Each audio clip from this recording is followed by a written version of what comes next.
This is how I used to plan my week. I would start with my ruler and my pencil, and I would work on the layout of my planner before I even start to plan for the week. I got this idea from bullet journaling, which was so inspirational but so time consuming. I didn't want to sacrifice time for the sake of inspiration, but I wanted that inspirational design and look. So, what did I do? I made it digital. In this video, I'm going to show you how I made my digital. So the very first thing to do is get inspiration from Pinterest. Look at existing weekly planner designs that are successful, both for their layout design and their illustration designs, because that's what you're going to learn from and apply to your planner. So something I found that very consistent across successful design is they're very simple, minimal, and straightforward, using only two colors, and using that contrast between a silhouette and some kind of like line or dotted. For this project, I chose the almond branch to be the star of the show. I got this from Jeremiah 1:11 to 12. When the Lord asked Jeremiah, Jeremiah, what do you see? And Jeremiah said, I see an almond branch. And the Lord said, Jeremiah, you have seen well, for I will hasten my word to perform it. In other words, when it looks like nothing is happening, don't be discouraged, for the Lord is working in the background, in the unseen. All right, so I looked at this almond branch to see what it is that I need to illustrate in my design. So there are only three components. It's actually very simple, just the leaves, the flowers, and obviously the branches. We need to be able to do that in Illustrator. After that, we want to make brushes for each of those three components: the leaf, the flower, and the branches. The idea behind this is we don't want to actually just build the illustration, draw the illustration itself. We want to brush it wherever we need to brush it in the layout. We want the illustration working around the layout and not the other way around. So it will all make sense as I go forward, but right now I'm building the brushes because there are many different leaves with different shapes. Some of them have like one leaf, some of them have two and three. So we want variation. And a good thing, a rule of the thumb is to make about 3 to 4 variations of leaves and flowers, because when we're dealing with organic things like this, not everything is exactly the same. So once that's done, we test it out to see how those branches and leaves come together. We start to brush it, and as you can see, because it's a brush, I can simply brush those uh, branches and leaves together. So we want to start drawing the picture using the brushes to see how they come together.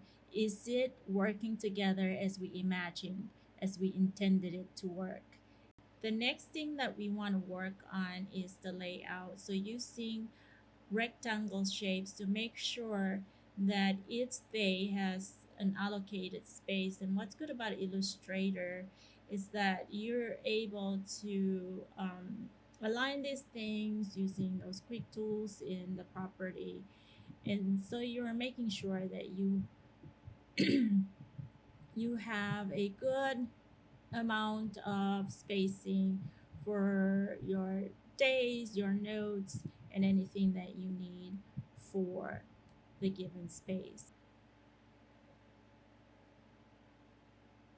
Then you want to choose text for your project.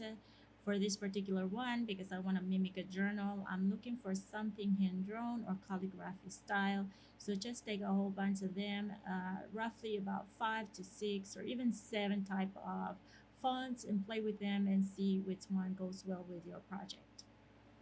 Now let me show you what we do with those rectangles we made earlier. We want to reduce the opacity, lock them in the layer, and use them only as a guide to show us the space that is allowed for each day of the week. Then we can move on to put days on top as such. I later decided that I wanted highlights or the effects of a highlighter in the planner, so I did that. I scanned marker and brought it in, turned it into illustration, and reduced the opacity, filled that in into its day block to show the effects of a highlighter. Fill that up in every day.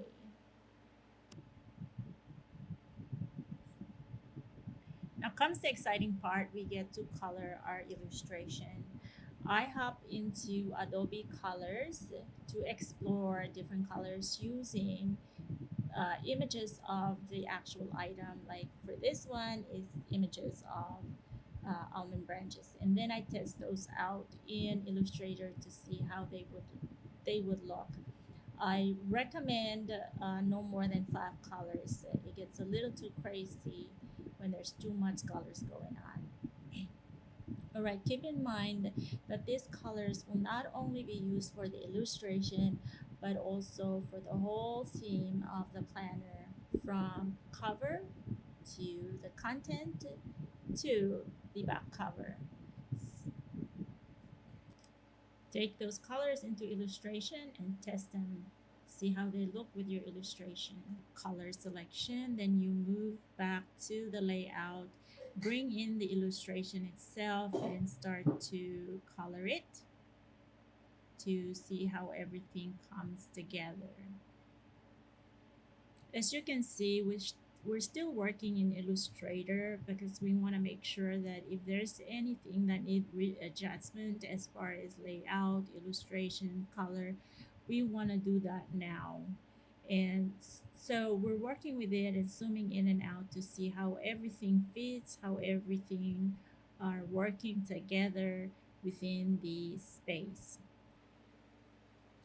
Once you're happy with your colors, your illustration, how they're positioned in your pages, and you are happy with the way you laid out your days, where you positioned your text, how you positioned your illustration, then and only then can you move into InDesign, because by the time you get into InDesign, it should just be a matter of putting things where you have already predetermined where they're supposed to be positioned. And you should already have text selected, you should already have colors selected, and you should already have illustrations prepared only to be literally quite dragged over or cut and paste. You shouldn't be designing anything in Illustrator, excuse me, in InDesign. All designs should have been done in illustration. You're simply carrying those over into InDesign. The purpose of InDesign is for creating the print version or the PDF version. Listen, thank you for staying till the end of this video. I have a gift for you. It is the same planner that I designed in 2 forms, one for print and one for good notes. So if you are a digital person, you can use it in good notes. If you rather have it in paper, you can print it yourself also. And I'm asking if you can do a survey for me. This survey will help me understand what you actually expect in a planner, what is unnecessary or overwhelming that needs to be removed, or what kind of design would help you stay focused and consistent in your daily planning or weekly planning. And so I'm also leaving that link down below. You can get your planners, and then if you can, go to that link and fill out my survey. Thank you so much. I hope this video helped you. Bye.